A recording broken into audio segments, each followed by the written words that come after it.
जब भी आप ब्रज में भ्रमण करने के लिए आओगे तो कान्हा जी की लीलाओं का ही आनंद लोगे, क्योंकि कान्हा की लीलाएं तो अनंत हैं। कहते हैं ना, हरि रूप अनंत हरि कथा अनंता।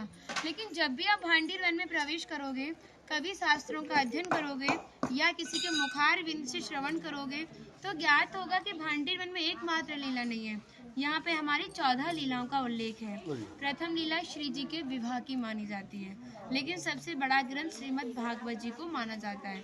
आपने उसका अध्ययन श्रवण किया हो तो राधा रानी का नाम उसमें आता है, नहीं आता? श्रीमद् भागवत में नहीं आता। नहीं आता, बिल्कुल नहीं आता, क्योंकि सुखदेव जी राधा रानी को परम गुरु मानते थे। जब राधा रानी का नाम ही श्रीमद् भागवत जी में नहीं दिया तो विवाह का उल्लेख कैसे हो सकता है? लेकिन श्रीमद् भागवत जी को छोड़ के 12 ग्रंथ ऐसे हैं जो हमारी लाडली जी के विवाह का उल्लेख करते हैं। लेकिन जिस भांडीर वट के नीचे आप खड़े हो, इसका श्रीमद् भागवत जी के 10वें स्कंद के 18वें अध्याय में 22वां श्लोक कि बृहंतो बाहि मानस्य 4 यंत्रस्य गोदनम भांडीरकम नाम बटम जम्बू कृष्णम प्रोग्राम, यानी वृक्ष द्वापर युग में बहुत विशाल था, 4 योजनों में फैला हुआ था। इसकी जो सीमा थी वो 15 किलोमीटर में थी, तो इसको पंचकोशीय वृक्ष के नाम से भी जानते थे। कान्हा जी इन्हीं की शाखाओं पर चढ़ के यमुना मैया को आर पार किया करते थे। मान्यता है कान्हा जी की जो 9 लाख गाय थी, दोपहर के समय इसी वृक्ष के नीचे बैठ के विश्राम करती थी। तो माता जो भी माखन मिर्ची रोटी इत्यादि प्रसादम में रख देती थी, सभी ग्वाल वाल एकत्रित होकर दोपहर का भोजन करते थे। और भांडीर वन में सबसे बड़ा विशेष फल इसी प्रसादी का बताया गया है, क्योंकि आप कभी किसी विवाह में जाते हैं तो बिना अन्न प्रसादी के नहीं आते। आप तो लाडली जी के विवाह स्थल ही आए हो।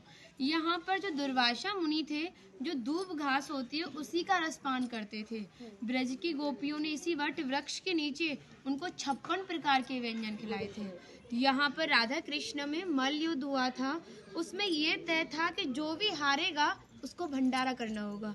तो जब हमारे कान्हा जी हार गए थे तो ग्वाल वालों के साथ मिलके यहाँ पे भंडारा किया, उसी के नाम पर इसका नाम भांडीर वन पड़ा। यहाँ पर ब्राह्मण पत्नियों ने भी कान्हा जी को भोजन प्रसादी खिलाई है, और ठाकुर जी ने ब्रजवासियों से ये टुकड़े मांग के पाए थे, तभी नाम दिया था इसका मधुकरी। मांग के पाना मतलब मधुकरी। तभी शास्त्रों में ब्रजवासियों को अपना हृदय बताया और कहा कि जब तक ब्रजवासी की कृपा नहीं होगी, ठाकुर जी की कृपा बहुत दूर की बात है। यानी सर्वप्रथम ब्रजवासी की कृपा होना बहुत जरूरी है, जब ही हमारे ठाकुर जी हमारे ऊपर कृपा करते हैं। हमारी राधा रानी ने स्कंद पुराण में इस स्थान के बारे में ये कहा था कि जो भी गुप्त वृंदावन आएगा वो मोक्ष को प्राप्त होगा। यानी भांडीर वन को ही उन्होंने गुप्त वृंदावन कह के संबोधित किया। तो कान्हा बोले, तुम इतनी बड़ी बात को कह रही हो, लोग पाप करेंगे और सीधे दौड़े भांडीर वन चले जाएंगे, क्योंकि आपने तो मोक्ष धाम ही भांडीर वन को कह दिया। तब हमारी लाडली जी ने कहा, नहीं कान्हा, मैं जिस पर विशेष कृपा करूंगी, जिसके प्रति मेरी भक्ति भाव दोनों सच्चे हैं और भक्त मेरी शादी में उपस्थित है। यानी आज से 5,500 वर्ष पूर्व आप इस स्थान पर थे। मनुष्य तो कोई था नहीं, तो अपने आप को कीड़े मकोड़े, घास फूस, पतझड़ इत्यादि अपने आप को मान सकते हो। जो भक्त उनकी शादी में उपस्थित था, वो भक्त कई बार वृंदावन आएगा, जब जाके गुप्त वृंदावन आएगा, और डायरेक्टली नहीं, किसी ना किसी के माध्यम से। इस स्थान तक पहुंचने के लिए माध्यम का होना बहुत जरूरी है, और सारा श्रेय भी माध्यम को जाता है, क्योंकि माध्यम ही हमें ऐसे दिव्य स्थान पर पहुंचाता है। और जो भी भक्त भांडीर वन में प्रवेश करेगा, प्रवेश करने से जो कान्हा ने 14 लीला भांडीर वन के अंदर की हैं, उनके दर्शन मात्र का फल प्राप्त होगा। और जो भी यहाँ की एक किनका प्रसादी पाएगा और एक रात्रि निवास करेगा, वो इस ब्रज गौलोक धाम से वैकुंठ गौलोक धाम को जाएगा, क्योंकि जो हमारे ठाकुर जी ने गौलोक धाम को इस 84 कोस में ही बांटा है।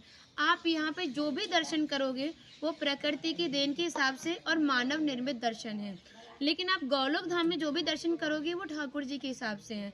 जैसे गर्ग संहिता के 6वें अध्याय का नाम है गौलोक खंड, आप उसका अध्ययन करोगे तो भांडीर वट का एक दिव्य वर्णन का अध्ययन करोगे। कहते हैं गौलोक धाम में ब्रजा नदी के किनारे भांडीर वट है, यानी यमुना मैया का नाम ही गौलोक धाम में ब्रजा है।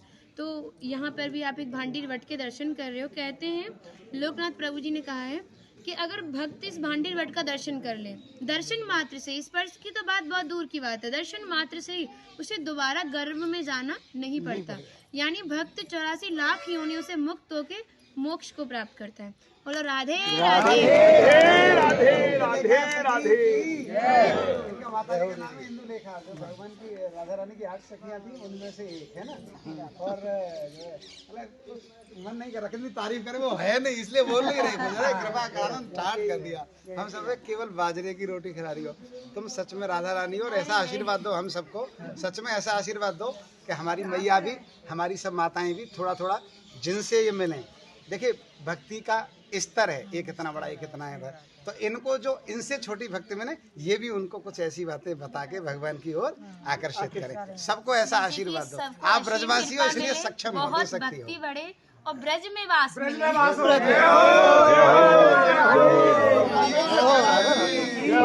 कहने से पहले कह दिया आपने।